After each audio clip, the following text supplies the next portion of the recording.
আমি ব্রেকআপের পর খুব খারাপ মুডে ছিলাম। হঠাৎ আকাশে একটি উল্কা বা শুটিং স্টার দেখলাম। আমি সঙ্গে সঙ্গে একটা ইচ্ছা করলাম আমি যেন সবার আসল পরিচয় দেখতে পারি। ইচ্ছা করা শেষ হতেই উল্কাটি হঠাৎ আমার দিকে পড়ে এলো, আর এর ফলে আমি এই অদ্ভুত ক্ষমতা পেয়ে গেলাম। একদিন আমি বাসে উঠেছিলাম, টিকিট বিক্রেতা আমাকে সিট বেল্ট বাঁধতে বলল। পরের মুহূর্তেই আমি তার আসল পরিচয় দেখতে পেলাম। সে আসলে একজন রিয়েল এস্টেট সেলস পার্সন।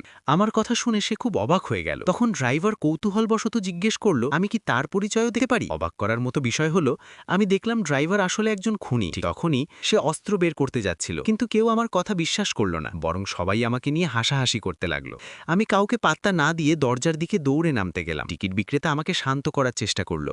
আমি দ্রুত ড্রাইভারের স্টিয়ারিং ধরে বাস থামানোর চেষ্টা করলাম, কিন্তু অন্যরা আমাকে আটকায়। তারা পুলিশ ডেকে আমাকে গ্রেপ্তার করার কথা বলল। আমি পুলিশের কাছে সব বোঝানোর চেষ্টা করলাম, কিন্তু তারাও বিশ্বাস করল না। তবে একজন মহিলা আমার কথা বিশ্বাস করলেন। তিনি আমার সঙ্গে বাস থেকে নেমে গেলেন, আর বাকিরা আমাকে নিয়ে হাসতেই থাকলো। এদিকে ড্রাইভার গোপনে বড় একটা ষড়যন্ত্র করছিল। সে বাসটি সরাসরি একটি তেলবাহী ট্যাঙ্কারে ধাক্কা মারে। পরে সেই মহিলা খবর দেখে খুবই অবাক হয়ে যান। তিনি আমাকে ধন্যবাদ দেন এবং কৃতজ্ঞতা প্রকাশ করে আমাকে একটি রেস্টুরেন্টে খাওয়ার জন্য আমন্ত্রণ জানান। ঠিক তখনই আমার এক্স গার্লফ্রেন্ডও সেখানে আসে, তার নতুন ধনী বয়ফ্রেন্ডকে নিয়ে। কিন্তু আমি যখন ওই বয়ফ্রেন্ডের দিকে তাকালাম, তখন দেখলাম সেও একজন খুনি।